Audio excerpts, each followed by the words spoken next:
Oi meninas, boa noite. Na tentativa de amenizar minha ausência da semana passada, resolvi gravar esse vídeo para explicar as tarefas da semana e adiantar um pouquinho do que vem por aí.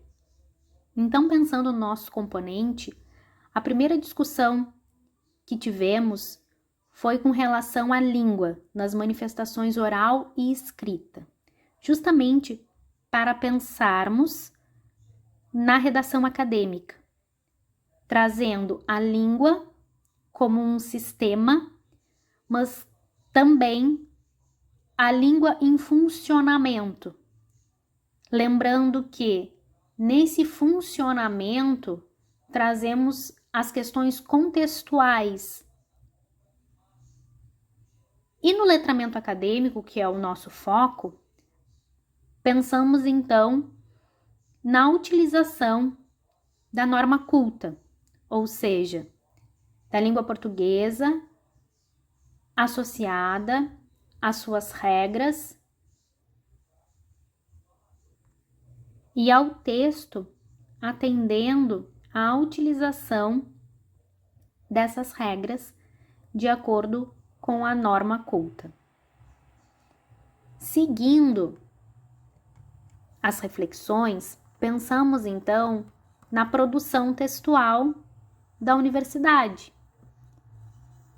pois o nosso objetivo é justamente pensar nesses gêneros textuais que são escritos em trabalhos universitários.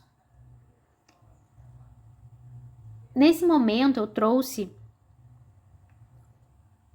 uma questão chave: por que produzir textos acadêmicos? E discutimos, refletimos acerca de um texto que se chamava Publique ou Pereça, pensando em como esses textos acadêmicos eles são escritos e quais são as suas funções sociais. Nesse momento também tivemos a nossa primeira atividade. A atividade era escolher 2 textos do gênero artigo acadêmico, da temática de interesse de cada uma, para que a gente pudesse trabalhar em aula. Vocês escolheram esses textos, algumas alunas me enviaram para que eu pudesse dar uma olhada, então acredito que nesse momento todas estão com os textos em mãos para que a gente possa trabalhar. Na sequência, tivemos o tópico gêneros textuais e tipos de texto. Aqui, então, direcionamos os nossos olhares para 2 tipos textuais: resenha e resumo. Nesse primeiro momento do componente, iremos trabalhar com o resumo.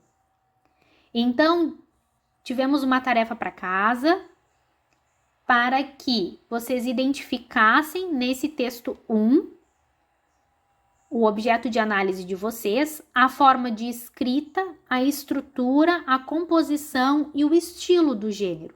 Ou seja, nesse momento eu gostaria que vocês olhassem como que esse texto ele é escrito. Ele é escrito em primeira pessoa, o autor ele se posiciona, quais tipos de verbos ele se utiliza, ele divide o texto em capítulos, em tópicos. O texto tem início, meio e fim, ou seja, ele traz palavras iniciais, traz palavras finais. Nas palavras finais, o autor ele retoma os seus objetivos, o seu problema, ele responde como que se dá essa composição textual, ele responde aos seus questionamentos iniciais. Então, eu gostaria que vocês olhassem para esse texto com muito carinho, para que a gente pudesse dar sequência nas atividades e para que vocês se coloquem, comecem a se posicionar enquanto autores também. Na sequência, então, iniciamos um assunto que se chama redação acadêmica. Aqui eu trouxe uma ideia geral de resenha e de resumo, trouxe alguns links para que vocês possam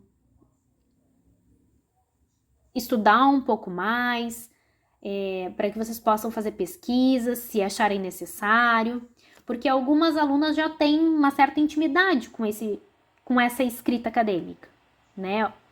Então, eu trouxe alguns links para aquelas que quiserem estudar um pouco mais do que foi dado, fiquem bem à vontade, porque são sites confiáveis.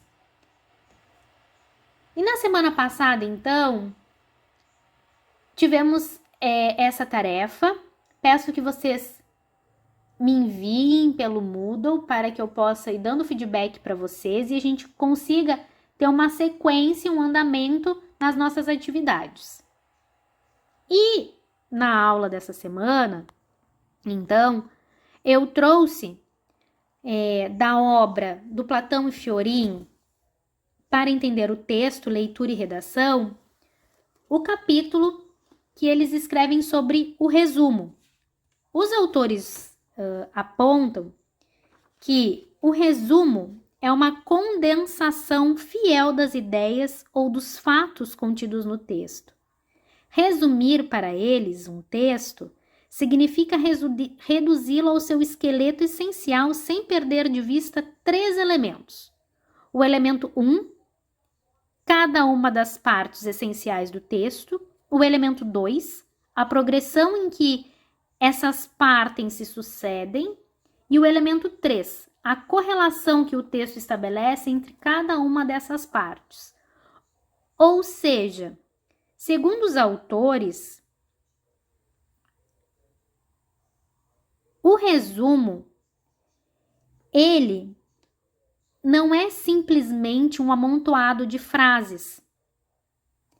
Ele traz essas partes essenciais do texto e o autor consegue levar o seu interlocutor à progressão das suas ideias. Então, ele vai apresentando a continuidade do seu texto e desenvolve as ideias no fio do seu discurso, finalizando com essa correlação.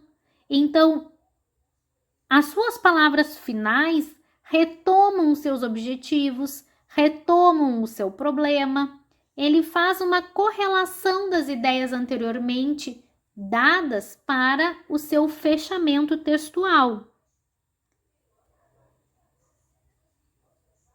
Quem resume, segundo os autores, deve exprimir em estilo objetivo os elementos essenciais do texto. Por isso, não cabem no resumo comentários ou julgamentos ao que está sendo condensado.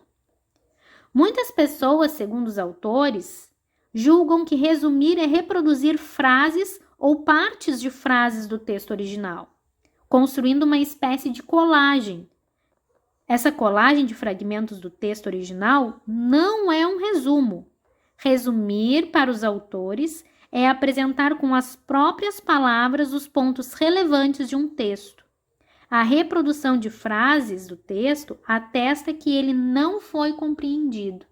Então, para que um resumo seja considerado um bom resumo, ele precisa sim apresentar conectivos, apresentar elementos que costurem o texto para que ele seja entendido pelo seu interlocutor, pelo seu leitor, como um todo dotado de sentido. Para elaborar um bom resumo, então, é necessário compreender o conteúdo global do texto. Só assim eu vou conseguir escrever essa síntese. Eu não apenas vou topificar o meu texto. Qual seria a dificuldade de produzir um resumo? A complexidade do próprio texto e a nossa competência leitora. Ou seja, Se eu não tenho intimidade com aquela temática, eu vou ter certa dificuldade, sim, em entender os conceitos ou até mesmo a própria linguagem daquele autor. Por isso que é necessária uma segunda leitura ou até mesmo uma terceira leitura, porque assim eu vou ganhando intimidade com o texto e vou conseguindo captar as ideias essenciais daquele autor. Por isso, os autores orientam ler o texto do começo ao fim, ler o texto novamente. Então, quando eu faço essa primeira leitura, eu já posso fazendo operações de sublinha, de setas, enfim, cada leitor vai fazendo anotações de forma muito específica, né? Mas a técnica de sublinha é uma técnica muito relevante para que a gente consiga fazer a síntese textual. Então, nesse primeiro momento de leitura, a gente vai sublinhando as ideias que a gente acredita essenciais do texto. Na nossa segunda leitura, a gente já vai ter uma noção maior do que realmente são ideias essenciais. Aí a gente pode sublinhar de outra cor, a gente pode fazer um asterisco, a gente vai identificando nessa segunda leitura uma maior especificidade do nosso olhar. Porque nessa especificidade que vamos direcionando, a gente vai segmentar então em blocos de ideias. Ou seja, nesse parágrafo o autor está falando sobre X. Nesse outro parágrafo o autor está falando sobre Y. No próximo parágrafo ou na outra página o autor retoma X. Isso a gente vai segmentando o texto em bloco de ideias, para que no final dessas operações a gente possa dar a redação final, ou seja, nós vamos costurando, nós vamos redigindo o nosso texto enquanto autores. Então não é simplesmente um copia e cola ou um recorte e cola de frases isoladas, porque nós vamos fazendo essa conexão entre as ideias. Dessa forma, daquele texto que vocês já identificaram, a escrita, a estrutura, a composição, o objeto 1 de vocês, vocês vão operacionalizar esses processos de análise e síntese textual no texto 1. Ou seja, não aqui não é escrever um resumo, é apenas operacionalizar os processos de análise, ou seja, as técnicas de sublinha, asterisco. Quem se sente melhor em fazer um esqueleto, pode fazer um esqueleto do texto. É uma análise textual, tá? Essa é a primeira atividade que faremos. E aí eu trouxe aqui o que faremos no início da próxima aula, que é uma historinha que se chama Quem Não Escreve Bem Perde o Trem, que está no livro A Arte de Ensinar a Escrever. Mas eu vou deixar aqui como curiosidade para vocês. Porque nós vamos começar a criar um estímulo para a escrita. Porque a última atividade da semana é justamente o que o Platão e Fiorin trazem como tarefa. Eles apresentam então a explicação do que é um resumo, trazem um exemplo de atividade e propõem a escrita de um resumo. Assim que vocês forem fazendo a atividade, me mandem, por favor, para que eu possa ir dando feedback para vocês. E na próxima aula, então, temos a nossa atividade avaliativa que faremos juntas em aula, tá? Que será feita com o texto 2. Então, por favor, levem o texto 2 para a aula. Um abraço bem apertado, espero ter sido clara com as minhas explicações. Um beijo e até sexta-feira.